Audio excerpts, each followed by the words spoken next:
Deux, un, allons-y. Zéro. Voilà. Et voilà. Voilà. Le projet, c'est un équipement qui est censé desservir tous les publics. Donc par ici, on se trouve à l'espace adulte. On a l'espace jeunesse qu'on découvrira tout à l'heure. Donc c'est une médiathèque ouverte à tous et qui est en réseau avec la médiathèque Centre-Ville, ce qui permettra à chacun des pharmaciens de pouvoir circuler sur l'ensemble des médiathèques. Voilà. Une petite salle de travail tout autour de la médiathèque pour les jeunes qui souhaiteraient travailler tranquillement également. C'est bien, on est escorté par les utilisateurs. Voilà, voilà. Qui depuis des semaines et des mois attendent de pouvoir entrer. Juste en face. C'est avec un immense plaisir que je vous accueille aujourd'hui pour l'inauguration de cette nouvelle médiathèque.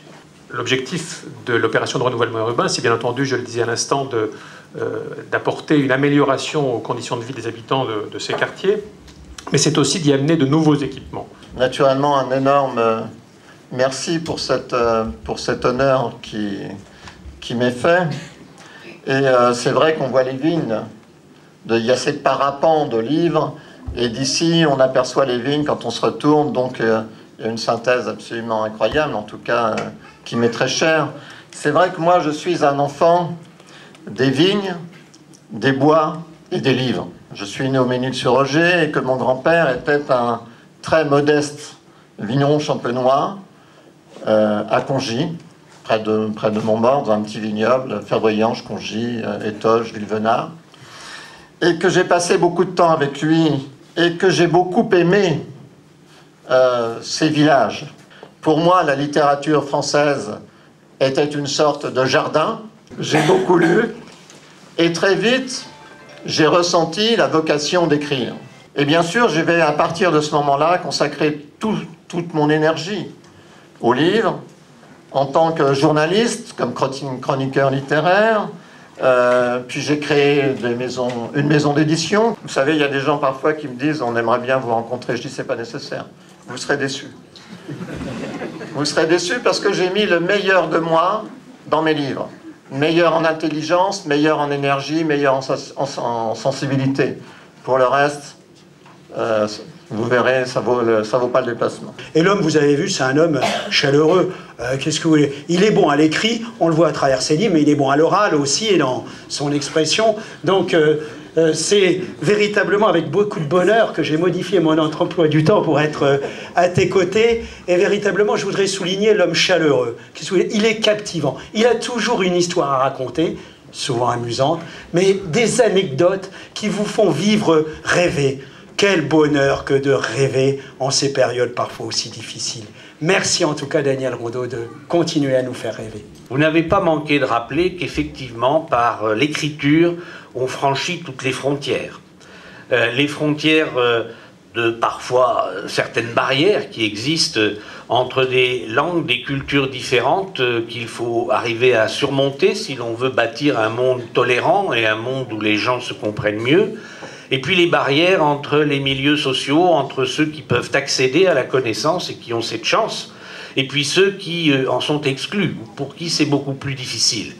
Or, la connaissance, l'intelligence, la maîtrise du savoir, et de la lecture en particulier, la maîtrise de la langue, c'est essentiel pour progresser dans la vie, pour y faire sa place et pour comprendre mieux le monde. Le Centre national du livre a participé à la constitution des collections de la médiathèque Daniel Rondeau. Ce n'est pas rien, y compris pour une bibliothèque, qu'un nom de baptême.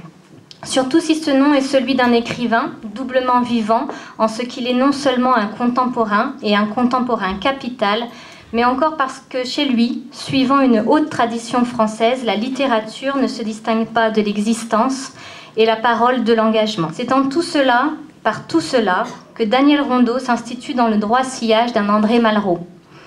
Aussi, le Centre national du livre est-il heureux de saluer la juste initiative qui fait donner aujourd'hui le nom de notre ambassadeur écrivain à un établissement de lecture publique sur sa terre natale. Avec plus qu'un vœu, ma certitude personnelle que les enfants d'Épernay trouveront l'inspiration de démettre toutes les fatalités grâce à la liberté que seul apporte le livre dans la figure de ce grand aîné. Chaque homme n'est qu'un moment dans cet éternel retour à quatre temps, et toute vie s'en va du printemps vers son hiver. Pourtant, je souhaite entendre à satiété le chant des hommes dans le vent de l'histoire. Merci, cher Daniel Rondeau, pour ces quelques semences d'éternité.